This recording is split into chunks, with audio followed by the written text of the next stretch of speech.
ಸ್ನೇಹಿತರೆ, ಚರಿತ್ರೆ ಮತ್ತೊಂದು ವಿಡಿಯೋಗೆ ನಿಮಗೆಲ್ಲ ಪ್ರೀತಿಯ ಸ್ವಾಗತ. ನೀವೆಲ್ಲ ಆಮೆಗಳನ್ನು ನೋಡಿದ್ದೀರಿ. ಇವುಗಳಿಗೆ ಗಟ್ಟಿ ಕಲ್ಲಿನಂತಹ ಹೊರ ಕವಚ ಇರುತ್ತದೆ ಹಾಗೂ ಇವು ನೂರಾರು ವರ್ಷಗಳ ಕಾಲ ಜೀವಿಸುತ್ತವೆ. ನಿಸರ್ಗವು ಇವುಗಳ ರಕ್ಷಣೆಗೆಂದು ಅಂತಹ ಗಟ್ಟಿ ಕವಚವನ್ನ ಇವುಗಳಿಗೆ ಧಾರಾಳವಾಗಿ ನೀಡಿದೆ. ಇಂಥದ್ದೇ ಕವಚ ಹೊಂದಿದ ಇನ್ನೊಂದು ಜೀವಿ ಎಂದರೆ ಅದು ಪ್ಯಾಂಗೋಲಿನ್. ಈ ಪ್ಯಾಂಗೋಲಿನ್ಗಳನ್ನ ನಿಮ್ಮಲ್ಲಿ ಅನೇಕರು ನೋಡಿಲ್ಲದೆ ಇರಬಹುದು, ನೋಡಿದ್ರೂ ಸಹ ಇವುಗಳ ಬಗ್ಗೆ ಖಚಿತ ಮಾಹಿತಿ ಇಲ್ಲದೆ ಇರಬಹುದು. ಪ್ರಕೃತಿಯ ನೈಸರ್ಗಿಕ ಆಯ್ಕೆಯಲ್ಲಿ ತಮ್ಮ ಅಸ್ತಿತ್ವ ಉಳಿಸಿಕೊಂಡು ಇಲ್ಲಿಯ ಎಲ್ಲಾ ತರಹದ ವಾತಾವರಣದ ಒತ್ತಡಗಳನ್ನ ದಾಟಿ ಬಂದ ಕೆಲವೇ ಜೀವಿಗಳಲ್ಲಿ ಇವು ಸಹ ಬರುತ್ತವೆ. ಇವತ್ತಿನ ಈ ವಿಡಿಯೋದಲ್ಲಿ ಈ ಅಪರೂಪದ ಜೀವಿಗಳ ಬಗ್ಗೆ ಇರುವ ರೋಚಕ ಸಂಗತಿಗಳ ಕುರಿತಾಗಿ ತಿಳಿಯುತ್ತಾ ಹೋಗೋಣ ಬನ್ನಿ.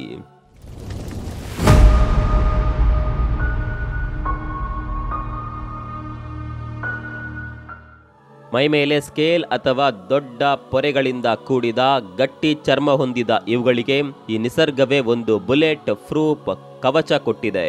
ಇಲ್ಲಿರುವ ಎಲ್ಲಾ ಜೀವಿಗಳಿಗೂ ಒಂದೊಂದು ಶಕ್ತಿ ಸಾಮರ್ಥ್ಯ ಇರುವಂತೆ ಪ್ಯಾಂಗೋಲಿನ್ಗಳಿಗೆ ಅದಕ್ಕಿರುವ ಹೊರ ಕವಚವೇ ಅವುಗಳ ದೊಡ್ಡ ರಕ್ಷಾ ಗುರಾಣಿ ಎನ್ನಬಹುದು. ರೆಪ್ಟೈಲ್ ತರಹ ಕಂಡುಬಂದರೂ ಸಹ ಇವು ಸರೀಸೃಪಗಳಲ್ಲ. ಇವು ಸಹ ಸಸ್ತನಿಗಳ ವರ್ಗಕ್ಕೆ ಬರುತ್ತವೆ. ಮೈಮೇಲೆ ಗಟ್ಟಿ ಪೊರೆಗಳಂತಿರುವಂತಹ ಜಗತ್ತಿನ ಏಕೈಕ ಸಸ್ತನಿಗಳಿವು. ಇವು ಆಫ್ರಿಕಾದ ಬಹುತೇಕ ದೇಶಗಳಲ್ಲಿ, ಭಾರತದಲ್ಲಿ, ಚೀನಾದಲ್ಲಿ ಹಾಗೂ ಸೌತ್ ಈಸ್ಟ್ ಏಷ್ಯಾದ ಕೆಲವು ದೇಶಗಳಲ್ಲಿ ಕಂಡುಬರುತ್ತವೆ. ಇವತ್ತು ವಿಶ್ವದ ಸುಮಾರು 8 ಜಾತಿಯ ಪ್ಯಾಂಗೋಲಿನ್ಗಳಿವೆ. ಈ ಹಿಂದೆಯೆಲ್ಲ ಇವುಗಳ ಸಂಖ್ಯೆ ಜಾಸ್ತಿ ಇತ್ತು. ಆದರೆ ಈಗ ಇವುಗಳ ಆ 8 ಜಾತಿಯ ಪ್ಯಾಂಗೋಲಿನ್ಗಳು ಅಳಿವಿನ ಅಂಚಿನಲ್ಲಿರುವ ಜೀವಿಗಳೆಂದು ವರ್ಗೀಕರಣಗೊಂಡಿವೆ. ಭಾರತದ ಸಾಕಷ್ಟು ಕಡೆ ಇವು ಕಂಡುಬರುತ್ತವೆ. ಇಲ್ಲಿರುವ ಪ್ರಭೇದಗಳನ್ನ ಇಂಡಿಯನ್ ಪ್ಯಾಂಗೋಲಿನ್ ಎನ್ನುತ್ತಾರೆ. ಇವುಗಳಿಗೆ ಹಲ್ಲುಗಳಿಲ್ಲ, ಆದರೆ ಉದ್ದನೆಯ ಅಂಟಾದ ಚೂಪನೆಯ ನಾಲಿಗೆ ಇದೆ. ಕ್ರಿಮಿ, ಕೀಟ ಮೊದಲಾದ ಸಣ್ಣ ಜೀವಿಗಳ ವಾಸನೆ ಹಿಡಿದು ಹೊರಡುವ ಇವು ತಮ್ಮ ಕಣ್ಣಿಗೆ ಕಾಣದ ಎಲ್ಲಾ ಕೀಟಗಳನ್ನ ಸಹ ತನ್ನ ಚೂಪನೆಯ ನಾಲಿಗೆಯಿಂದ ಸೆಳೆದು ಭಕ್ಷಿಸುತ್ತವೆ. ಇರುವೆ ಭಕ್ಷಕ ಎಕಿಡ್ನ ಎನ್ನುವ ಇನ್ನೂ ಒಂದು ಜೀವಿ ಕೂಡ ಪ್ರಧಾನವಾಗಿ ಇರುವೆ ಗೂಡುಗಳ ಮೇಲೆ ದಾಳಿ ಮಾಡಿ ಇರುವೆ ಹಾಗೂ ಗೆದ್ದಲು ಹುಳುಗಳನ್ನ ತನ್ನ ಉದ್ದನೆಯ ನಾಲಗೆ ಚಾಚಿ ತಿನ್ನುತ್ತದೆ. ಆಹಾರ ತಿನ್ನೋದ್ರಲ್ಲಿ ಎಕಿಡ್ನ ಹಾಗೂ ಪ್ಯಾಂಗೋಲಿನ್ ಈ ಎರಡೂ ಸಹ ಒಂದೇ ವಿಧದ ಶೈಲಿ ಅನುಸರಿಸುತ್ತವೆ. ಇವುಗಳ ಆರಂಭಿಕ ವಿಕಾಸ ಇಲ್ಲಿಂದ ಸುಮಾರು 265 ಮಿಲಿಯನ್ ವರ್ಷಗಳ ಹಿಂದೆಯೇ ಶುರುವಾಗಿತ್ತು. ಅಂದರೆ ದೈತ್ಯ ಮಹೋರಾಗಳ ಕಾಲದಿಂದ ಇಲ್ಲಿಯವರೆಗೂ ಉಳಿದು ಬಂದ ಜಗತ್ತಿನ ಕೆಲವು ಜೀವಿಗಳಲ್ಲಿ ಇವು ಸಹ ಬರುತ್ತವೆ. ಇದೇ ಕಾರಣಕ್ಕೆ ಇವುಗಳನ್ನ ಭೂಮಿಯ ಅತ್ಯಂತ ಹಳೆಯ ಜೀವಂತ ಜೀವಿಗಳೆಂದು ಕರೆಯಲಾಗಿದೆ. ಇವುಗಳ 8 ಪ್ರಭೇದಗಳಲ್ಲಿ 4 ಏಷ್ಯಾದಲ್ಲಿಯೂ ಇನ್ನುಳಿದ 4 ಆಫ್ರಿಕಾದಲ್ಲಿಯೂ ಇವೆ. ಇವು ಜಗತ್ತಿನ 2 ಖಂಡಗಳ ವಿವಿಧ ಬಗೆಯ ಹವಾಮಾನದ ಕಾಡುಗಳಲ್ಲಿ ಕಂಡುಬರುತ್ತವೆ. ಉಷ್ಣವಲಯದ ಕಾಡುಗಳು, ಹುಲ್ಲುಗಾವಲುಗಳು, ಸವನ್ನಾದ ಬಯಲುಗಾವಲು ಹಾಗೂ ಪತನಶೀಲ ಕಾಡುಗಳು, ಹೀಗೆ ಎಲ್ಲಾ ತರಹದ ಪ್ರಾಂತ್ಯಗಳಲ್ಲೂ ಸಹ ಇವು ವಾಸ ಇವೆ ಮತ್ತು ವಿವಿಧ ಬಗೆಯ ಹ್ಯಾಬಿಟ್ಯಾಟ್ಗಳಿಗೆ ಇವು ಸುಲಭವಾಗಿ ಒಗ್ಗಿಕೊಳ್ಳುತ್ತವೆ ಕೂಡ. ಪೊರೆಗಳಿಂದ ಕವರಾದ ವಿಶ್ವದ ಏಕೈಕ ಸಸ್ತನಿಗಳಿವು. ಇವುಗಳ ಮೈ ಕವಚವು ಕೆರಾಟಿನ್ ಎನ್ನುವ ವಸ್ತುವಿನಿಂದ ರಚಿತವಾಗಿದೆ. ಇದನ್ನ ಡೆಡ್ ಸ್ಕಿನ್ ಎಂದು ಕೂಡ ಕರೆಯುತ್ತಾರೆ. ನಮ್ಮ ಕೂದಲು ಹಾಗೂ ಉಗುರುಗಳಿದ್ದ ಹಾಗೆ. ಜೀವ ಸರಪಳಿಯಲ್ಲಿ ಸದ್ಯ ಮಾನವನ ಸ್ಥಾನ ಅಗ್ರಸ್ಥಾನದಲ್ಲಿದೆ. ವಿಶ್ವದ ಎಲ್ಲಾ ಜೀವಿಗಳನ್ನ ಸಹ ತನ್ನ ಹಿಡಿತದಲ್ಲಿ ಹಿಡಿದಿಟ್ಟುಕೊಳ್ಳಬಲ್ಲ ಅವನು ತನ್ನ ದುರಾಸೆ ಹಾಗೂ ಸ್ವಾರ್ಥಕ್ಕಾಗಿ ಎಲ್ಲಾ ಜೀವಿಗಳ ಮೇಲೂ ದೌರ್ಜನ್ಯ ನಡೆಸ್ತಾ ಇದ್ದಾನೆ. ಅದಕ್ಕೆ ಈ ಪ್ಯಾಂಗೋಲಿನ್ಗಳು ಸಹ ಹೊರತಲ್ಲ. ಇವತ್ತು ಜಗತ್ತಿನಾದ್ಯಂತ ಬೇಟೆಯಾಡಲ್ಪಡುವ ಜೀವಿಗಳ ಪೈಕಿ ಇವುಗಳ ಸಂಖ್ಯೆ ಅತ್ಯಧಿಕ. ಕಳೆದೊಂದು ದಶಕದಲ್ಲೇ ವಿಶ್ವದಾದ್ಯಂತ 10 ಲಕ್ಷಕ್ಕೂ ಹೆಚ್ಚಿನ ಸಂಖ್ಯೆಯಲ್ಲಿ ಇವುಗಳನ್ನ ಬೇಟೆಯಾಡಿ ಕೊಂದು ವಿವಿಧ ಕೆಲಸಗಳಿಗೆ ಬಳಸಿಕೊಳ್ಳಲಾಗಿದೆ. ಏಷ್ಯಾದ ದೇಶಗಳಾದ ಚೀನಾ, ಮಲೇಷ್ಯಾಗಳಲ್ಲಿ ಇವುಗಳ ಮೈಮೇಲಿನ ಪೊರೆ, ರಕ್ತ ಹಾಗೂ ಇನ್ನಿತರೆ ಸೂಕ್ಷ್ಮ ಅಂಗಾಂಗಗಳನ್ನ ಸಾಕಷ್ಟು ಮೆಡಿಸಿನಲ್ ಪರ್ಪಸ್ಗಳಿಗೆ ಬಳಸ್ತಾರೆ. ಲಿವರ್ ಸಮಸ್ಯೆಗಳಿಗೆ, ಸ್ಕಿನ್ ಸಮಸ್ಯೆಗಳಿಗೆ, ಸ್ವೆಲ್ಲಿಂಗ್ ತರಹದ ಪ್ರಾಬ್ಲಮ್ಸ್ ಹಾಗೂ ಇತರೆ ಚಿಕಿತ್ಸಾ ಥೆರಪಿಗಳಿಗೆ ಇವುಗಳನ್ನ ಔಷಧೀಯ ಹಾಗೆ ಯೂಸ್ ಮಾಡ್ತಾರೆ. ಇದಲ್ಲದೆ ಇವುಗಳ ಮಾಂಸವನ್ನ ಸಹ ಅನೇಕ ಏಷ್ಯಾದ ದೇಶಗಳಲ್ಲಿ ಬಳಕೆ ಮಾಡ್ತಾರೆ. ಇದರ ಮಾಂಸವು ಸೇವನೆಗೆ ಸ್ವಾದಿಷ್ಟ ಎಂದು ಇಲ್ಲೆಲ್ಲ ಜನ ಇಷ್ಟಪಟ್ಟು ತಿಂತಾರೆ. ಅಲ್ಲೆಲ್ಲ ಇದರ ಮಾಂಸವು ಕೆಜಿಗೆ ಗರಿಷ್ಠ $200 ವರೆಗೂ ಬಿಕರಿಯಾಗುತ್ತದೆ.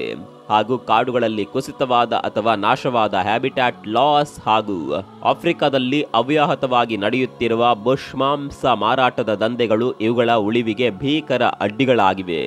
ಏಷ್ಯಾದ ಪ್ಯಾಂಗೋಲಿನ್ಗಳು ಆಫ್ರಿಕಾದ ಪ್ಯಾಂಗೋಲಿನ್ಗಳಿಗೆ ಹೋಲಿಸಿದ್ರೆ ಕೊಂಚ ಸೇಫ್ ಎನ್ನಬಹುದು. ಯಾಕಂದ್ರೆ ಮೊದಲೇ ಅರಾಜಕತೆಯ ನಾಡಾದ ಆಫ್ರಿಕಾದಲ್ಲಿ ಇವುಗಳನ್ನ ಹಣದಾಸೆಗಾಗಿ ಎಲ್ಲಾ ಕಡೆಯೂ ಅಕ್ರಮವಾಗಿ ಬೇಟೆಯಾಡಿ ದೂರದ ಚೀನಾ ಹಾಗೂ ವಿಯೆಟ್ನಾಂಗಳ ವ್ಯಾಪಾರಿಗಳಿಗೆ ಮಾರಲಾಗ್ತಾ ಇದೆ. ದಿನವೊಂದಕ್ಕೆ 20,000ಕ್ಕೂ ಹೆಚ್ಚಿನ ಇರುವೆ ಹಾಗೂ ಟರ್ಮೈಟ್ ಗಳನ್ನ ಭಕ್ಷಿಸುವ ಇವು ವರ್ಷಕ್ಕೆ ಸರಾಸರಿ 70 ಮಿಲಿಯನ್ಗೂ ಹೆಚ್ಚಿನ ಕೀಟಗಳನ್ನ ಭಕ್ಷಿಸಿ ಮುಗಿಸುತ್ತವೆ. ಇತರೆ ಅನೇಕ ಜೀವಿಗಳಂತೆ ಇವು ಮುಕ್ತ ವಾತಾವರಣದಲ್ಲಿ, ನಿರ್ಜನ ಅಥವಾ ಜನರ ವಾಸ ಇಲ್ಲದ ಸ್ಥಳಗಳಲ್ಲಿ ಸ್ವತಂತ್ರವಾಗಿ ಜೀವಿಸಲು ಇಷ್ಟಪಡುತ್ತವೆ. ಇವುಗಳಿಗೆ ಕ್ಯಾಪ್ಟಿವಿಟಿ ಅಥವಾ ಬಂಧನ ಇಷ್ಟವಾಗಲ್ಲ. ಅನೇಕವು ಕ್ಯಾಪ್ಚರ್ ಆದ 6 ತಿಂಗಳಲ್ಲಿ ಸಾಯುತ್ತವೆ. ಗೆದ್ದಲುಗೂಡು, ಇರುವೆಗೂಡು ಹಾಗೂ ಇತರೆ ಕೀಟಗಳ ಗೂಡನ್ನ ವಾಸನೆ ಹಿಡಿದೆ ಪತ್ತೆ ಹಚ್ಚುವ ಇವು ತಮ್ಮ ಶಕ್ತಿಶಾಲಿ ಮುಂಗಾಲುಗಳ ಪಂಜದಿಂದ ಗೂಡು ಕೆದರಿ ಹುಳುಗಳನ್ನ ತಿನ್ನುತ್ತವೆ. ಹಲ್ಲುಗಳಿಲ್ಲದ ಕಾರಣ ಇವು ಸಣ್ಣ ಸಣ್ಣ ಕಲ್ಲುಗಳನ್ನ ಆಗಾಗ ನುಂಗುತ್ತವೆ. ಯಾಕಂದ್ರೆ ಆ ಕಲ್ಲುಗಳು ಇವುಗಳ ಜಠರ ಸೇರಿ ಜೀರ್ಣಕ್ರಿಯೆಗೆ ಸಹಾಯ ಮಾಡಲಿ ಅಂತ. ಹಲ್ಲಿಲ್ಲದ ಕಾರಣ ಇವು ಯಾವುದೇ ಆಹಾರವನ್ನ ಜಗಿಯಲು ಅಥವಾ ಅಗಿಯಲು ಸಾಧ್ಯವಿಲ್ಲ. ಹುಳು ಹುಪ್ಪಟೆಗಳನ್ನ ಇಡಿಯಾಗಿ ನುಂಗುವ ಇವು ಹೊಟ್ಟೆಯಲ್ಲಿ ಅವು ಪಚನವಾಗಲಿ ಅಂತ ಕಲ್ಲುಗಳನ್ನ ನುಂಗುತ್ತವೆ. ಇವು ಇತರೆ ಸಸ್ತನಿಗಳ ಹಾಗೆ ನಿಶಾಚರಿಗಳು. ರಾತ್ರಿಯ ಸಮಯದಲ್ಲಿ ಹೆಚ್ಚು ಸಕ್ರಿಯವಾಗಿ ಬೇಟೆಗಿಳಿಯುತ್ತವೆ. ಇವುಗಳ ಮೈಮೇಲಿನ ಪೊರೆಗಳು ಇವುಗಳ ದೇಹದ 20% ಭಾರದ ಪಾಲು ಹೊಂದಿದೆ. ಇವುಗಳನ್ನ ಬಂಧಿಸಿ ಮೃಗಾಲಯ ಮೊದಲಾದ ಕಡೆ ಸಾರ್ವಜನಿಕ ಪ್ರದರ್ಶನಕ್ಕಿಟ್ಟು ಮೇಂಟೈನ್ ಮಾಡೋದು ತುಂಬಾ ಕಷ್ಟ ಅಥವಾ ಅದು ಬಹುಮಟ್ಟಿಗೆ ಅಸಾಧ್ಯ ಕೂಡ. ಇವು ಬಂಧನದ ಸ್ಥಿತಿಯಲ್ಲಿ ಹೆಚ್ಚು ಸಮಯದವರೆಗೂ ಉಳಿಯೋದಿಲ್ಲ. ಇವುಗಳಿಗೆ ಕಣ್ಣಿದ್ದರೂ ಸಹ ದೃಷ್ಟಿಯ ತೀಕ್ಷ್ಣತೆ ತುಂಬಾ ದುರ್ಬಲ. ಆದರೆ ವಾಸನೆ ಗ್ರಹಿಸುವ ವಿಷಯದಲ್ಲಿ ಇವು ಎಕ್ಸ್ಪರ್ಟ್ಗಳು. ಕಾಡು ಕಡಿತದಿಂದ ಉಂಟಾದ ಹ್ಯಾಬಿಟಾಟ್ ಲಾಸ್, ಅಕ್ರಮ ಬೇಟೆ, ಸಾಗಾಟ, ಕಾಳಸಂತೆ, ಮಾಂಸದ ದಂಧೆ ಮೊದಲಾದವುಗಳಿಂದ ಇವುಗಳ ಸಂತತಿ ದಿನೇ ದಿನೇ ಕುಸಿಯುತ್ತಿದೆ. ಇದರ ಅತಿದೊಡ್ಡ ಶಕ್ತಿ ಇದರ ಮೈಮೇಲೆ ಇರುವ ಗಟ್ಟಿ ಪೊರೆಯ ಕವಚ. ಇವು ಅಪಾಯ ಎದುರಾದಾಗ ಸುರುಳಿ ಸುತ್ತಕೊಂಡು ಒಂದು ಚೆಂಡಿನ ಆಕಾರ ಪಡೆಯುತ್ತವೆ. ಬುಲೆಟ್ ಸಹ ಇವುಗಳ ದೇಹವನ್ನ ಸುಲಭವಾಗಿ ಸೀಳಲು ಸಾಧ್ಯವಿಲ್ಲ. ಹಾಗೂ ಸಿಂಹ, ಹೈನಾ ಮೊದಲಾದ ಜೀವಿಗಳು ಸಹ ಇವುಗಳ ದೇಹ ಬಗೆಯಲು ಸಾಧ್ಯವಿಲ್ಲ. ಅಂತಹ ಪ್ರಯತ್ನದಲ್ಲಿ ಸಾಕಷ್ಟು ಮಾಂಸಾಹಾರಿ ಜೀವಿಗಳು ಇವುಗಳ ಮೇಲೆರಗಿ ಇವುಗಳ ದೇಹ ಬಗೆಯಲಾಗದೆ ಸೋತು ಹೋಗಿವೆ. ಇವುಗಳ ಗಾತ್ರ ತುಂಬಾನೇ ಸಣ್ಣದು. ಸಾಮಾನ್ಯವಾಗಿ ನಿಮ್ಮ ಮನೆಯಲ್ಲೇ ಕಂಡುಬರುವ ಒಂದು ಎವರೇಜ್ ಗಾತ್ರದ ಬೆಕ್ಕಿನಷ್ಟೇ ಇವು ಸಹ ಇರುತ್ತವೆ. ಇವುಗಳ ಮುಖದ ತುದಿ ಇವುಗಳ ಬಾಲದ ತುದಿಗಿಂತಲೂ ನುಣುಪು ಹಾಗೂ ಚೂಪಾಗಿ ಇರುತ್ತದೆ. ದಪ್ಪನೆಯ ಬಾಲ ಇವುಗಳಿಗಿದೆ. ಸಾಮಾನ್ಯವಾಗಿ ಇವು ಒಂದು ಸಲಕ್ಕೆ ಒಂದೇ ಮರಿ ಹಾಕುತ್ತದೆ. ಏಷ್ಯಾದ ಕೆಲವು ಪ್ರಭೇದಗಳು ಒಂದೇ ಸಲಕ್ಕೆ 2 ರಿಂದ 3 ಮರಿ ಹಾಕಿದ ಉದಾಹರಣೆ ಸಹ ಇದೆ. ಮರಿಗಳು ಸ್ವಲ್ಪ ದೊಡ್ಡವಾಗುವವರೆಗೂ ಅದರ ತಾಯಿಯ ಬೆನ್ನಿನ ಮೇಲೆ ಆಶ್ರಯ ಪಡೆಯುತ್ತವೆ. ತಾಯಿ ಪ್ಯಾಂಗೋಲಿನ್ ಮರಿಗಳನ್ನ ಬೆನ್ನ ಮೇಲೆ ಹೊತ್ಕೊಂಡು ಸಾಗುತ್ತದೆ ಹಾಗೂ ಗಂಡು ಪ್ಯಾಂಗೋಲಿನ್ ಸಹ ಈ ಸಮಯದಲ್ಲಿ ಬಹುಮಟ್ಟಿಗೆ ತನ್ನ ಸಂಗಾತಿ ಹಾಗೂ ಮರಿಗಳ ಜೊತೆಯೇ ಇರುತ್ತದೆ. ಇವುಗಳ ಮರಿಯನ್ನ ಪ್ಯಾಂಗೋ ಪಾಪ್ ಎನ್ನುತ್ತಾರೆ. ಇವು ಗರಿಷ್ಠ 20 ವರ್ಷಗಳವರೆಗೂ ಬದುಕುತ್ತವೆ ಹಾಗೂ ತಮ್ಮ ಜೀವಿತಾವಧಿಯಲ್ಲಿ ಹೆಣ್ಣು ಪ್ಯಾಂಗೋಲಿನ್ ಸುಮಾರು 22 ಸಲ ಗರ್ಭ ಧರಿಸುತ್ತದೆ. ಮರಿಗಳು ಸಾಮಾನ್ಯವಾಗಿ ತಾವು ಹುಟ್ಟಿದ 4-5 ತಿಂಗಳುಗಳವರೆಗೂ ತಾಯಿಯ ಹಾಲು ಕುಡಿಯುತ್ತವೆ ಹಾಗೂ 2 ವರ್ಷಗಳವರೆಗೂ ತಾಯಿಯ ಬಳಿಯೇ ಇರುತ್ತವೆ. ಆನಂತರ ತಾವೇ ಸ್ವತಃ ಬೇಟೆಯಾಡಲು ಶಕ್ತವಾದಾಗ ಅವು ತಂತಾನೆ ತಾಯಿಯನ್ನ ಬಿಟ್ಟು ತಮ್ಮ ದಾರಿ ತಾವು ಹುಡುಕಿಕೊಳ್ಳುತ್ತವೆ. ಜಗತ್ತಿನ ಕ್ರಿಮಿಕೀಟಗಳ ಸಂತತಿಯನ್ನ ತುಂಬಾ ಪರಿಣಾಮಕಾರಿಯಾಗಿ ಕಂಟ್ರೋಲ್ ಮಾಡುತ್ತಿರುವ ಜೀವಿಗಳಲ್ಲಿ ಇವುಗಳಿಗೆ ಅಗ್ರಸ್ಥಾನವಿದೆ. ಇದರ ನಾಲಿಗೆಯು ಇವುಗಳ ದೇಹದ ಗಾತ್ರಕ್ಕಿಂತ ಉದ್ದವಿರುತ್ತದೆ. ಪ್ಯಾಂಗೋಲಿನ್ಗಳು ತಮ್ಮ ಈಗಿನ ಸ್ವರೂಪ ಪಡೆದು 9 ಮಿಲಿಯನ್ ವರ್ಷಗಳಾಗಿವೆ ಎಂದು ಪತ್ತೆ ಹಚ್ಚಲಾಗಿದೆ. ತುಂಬಾ ಸೂಕ್ಷ್ಮ ಜೀವಿಗಳಾದ ಇವು ತಮಗೆ ಒದಗಬಹುದಾದ ಅಪಾಯವನ್ನ ದೂರದಿಂದಲೇ ಬಹುಬೇಗ ಗ್ರಹಿಸಿ ತಮ್ಮ ರಕ್ಷಣೆಗೆ ಬೇಕಾದ ವ್ಯವಸ್ಥೆ ಮಾಡಿಕೊಳ್ಳುತ್ತವೆ. ಇದರ ಗಟ್ಟಿ ಚರ್ಮವನ್ನ ಕಿತ್ತು ಲೆದರ್ ವಸ್ತುಗಳ ತಯಾರಿಗೂ ಬಳಕೆ ಮಾಡ್ತಾರೆ. ಮಾರುಕಟ್ಟೆಯಲ್ಲಿ ಇದರ ಚರ್ಮ ಹಾಗೂ ಪೊರೆಗೆ ತುಂಬಾ ಬೇಡಿಕೆ ಇದೆ. ಈ ಹಿಂದೆ ಕ್ರಿಸ್ತಶಕ 500ನೇ ಇಸವಿಯಲ್ಲಿ ಪುರಾತನ ಚೀನಿಯರು ಇದರ ಪೊರೆಗಳನ್ನ ಸುಟ್ಟು ಅದರ ಲೇಪನಗಳನ್ನ ಇರುವೆ ಕಡಿತದಿಂದಾದ ಗಾಯ ಹಾಗೂ ಇನ್ಫೆಕ್ಷನ್ಗೆ ದ್ರಾವಕವಾಗಿ ಬಳಕೆ ಮಾಡ್ತಾ ಇದ್ರು. ಈ ಜೀವಿಗಳ ಬಗ್ಗೆ ಸಾಕಷ್ಟು ಚಿತ್ರ ವಿಚಿತ್ರ ರೀತಿಯ ನಂಬಿಕೆಗಳು ಹಾಗೂ ಮೂಢನಂಬಿಕೆಗಳು ಜಗತ್ತಿನಾದ್ಯಂತ ಚಾಲ್ತಿಯಲ್ಲಿವೆ.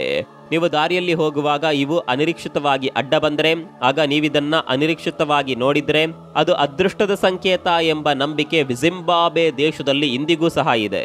ಇವು ಆಗಾಗ ಕಣ್ಣೀರು ಹಾಕುತ್ತವೆ. ಅದು ಅಷ್ಟು ಒಳ್ಳೆಯ ಸೂಚನೆಯಲ್ಲ ಎನ್ನುವ ನಂಬಿಕೆ ಆಫ್ರಿಕಾದ ಹಲವು ಕಡೆ ಇನ್ನೂ ಇದೆ. ಇವುಗಳ ಕಣ್ಣೀರು ಮುಂಬರುವ ಮಳೆಗೆ ದೊಡ್ಡ ತೊಡಕು ಎಂದು ಅಲ್ಲಿಯ ಜನ ನಂಬ್ತಾರೆ. ಬೂದು ಅಥವಾ ಗಾಢ ಗೋಲ್ಡನ್ ಬಣ್ಣದ ಈ ಜೀವಿಗಳು ಯಾರಿಗೂ ಸಹ ತೊಂದರೆ ಕೊಡದ ಜೀವಿಗಳು. ಅವು ತಾವಾಯ್ತು ತಮ್ಮ ಪಾಡಾಯ್ತು ಎಂದು ತಮ್ಮಷ್ಟಕ್ಕೆ ತಾವು ವಾಸ ಮಾಡುವ ಮುಗ್ಧ ಜೀವಿಗಳು. ಇವು ಅದೃಷ್ಟದ ಸಂಕೇತ ಅಂತಾಲು ಅಥವಾ ಇವು ಅಶುಭ ಸೂಚಕ ಎಂಬ ನಂಬಿಕೆಗಳೆಲ್ಲ ಸ್ವಾರ್ಥ ಮಾನವನ ಕಲ್ಪನೆ ಹಾಗೂ ಸೃಷ್ಟಿಯಷ್ಟೇ. ಯಾವುದೇ ಜೀವಿಯೂ ಸಹ ಕೆಟ್ಟದ್ದಲ್ಲ, ಅಶುಭದ ಸೂಚಕವೂ ಅಲ್ಲ. ಮಾನವನಲ್ಲಿರುವ ದುರಾಸೆ, ತೊಂದರೆ ಕೊಡುವ ಬುದ್ಧಿ ಹಾಗೂ ಸ್ವಾರ್ಥಗಳು ಮಾತ್ರ ಇಲ್ಲಿ ಅಶುಭದ ಸಂಕೇತಗಳು. ಮೊದಲು ಇವು ನೆಟ್ಟಗಾದ್ರೆ ಎಲ್ಲ ಸರಿ ಹೋಗುತ್ತದೆ. ಇದಿಷ್ಟು ಈ ವಿಡಿಯೋದ ಮಾಹಿತಿ. ಪ್ಯಾಂಗೋಲಿನ್ಗಳ ಬಗ್ಗೆ ನಿಮ್ಮ ಅನಿಸಿಕೆ ಏನು ಅನ್ನೋದನ್ನು ಕಾಮೆಂಟ್ ಮೂಲಕ ಹಾಗೂ ಈ ತರಹದ ಇತರೆ ಯಾವ ಜೀವಿಗಳ ಬಗ್ಗೆ ನೀವು ಈ ವಾಹಿನಿಯಲ್ಲಿ ಕೇಳಲು ಇಷ್ಟಪಡ್ತೀರಿ ಅನ್ನೋದನ್ನ ಸಹ ತಪ್ಪದೆ ಮೆನ್ಷನ್ ಮಾಡಿ. ಅದರಂತೆ ನಿಸರ್ಗದ ಇತರೆ ಅಪರೂಪ ಹಾಗೂ ಸುಂದರ ಜೀವಿಗಳ ಬಗ್ಗೆ ತಿಳಿಯಲು ನಮಗೂ ಸ್ಫೂರ್ತಿ ಸಿಕ್ಕಂತಾಗುತ್ತದೆ. ಮುಂದಿನ ವಿಡಿಯೋದಲ್ಲಿ ಸಿಗೋಣ. ಅಲ್ಲಿವರೆಗೂ ನಮಸ್ಕಾರ.